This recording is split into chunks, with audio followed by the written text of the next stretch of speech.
زودتر برو یه تو نمایی بگیر. چشم.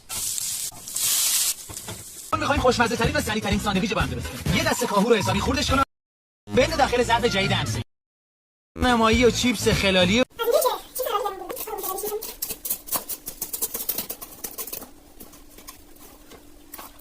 یکم شیارخور رو هر جور بلدی بخوردش. خب شیارخور رو با گرجه ها رو هم اضافه می‌کنیم.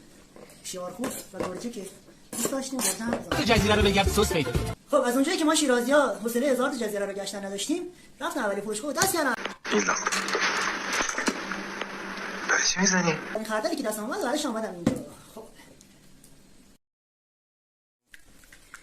همینطور که من دارم اینو هم میزنم یعنی یه صاب به من نمیرسه. تو که قد و معرفتی حساب میکنی یه لایک هم بزن دمت گرم. با هم قاطیش کن و پرش کن داخل نون ساندویچ. خب دل تو دلم نیست که بخوام تستش کنم ببینم چه جوری میشه. تو نمایی ما آماده است. خب یه تیکه شده مامانت. اینا من امتحان میکنم اینم برای تو ببینیم چطور شده.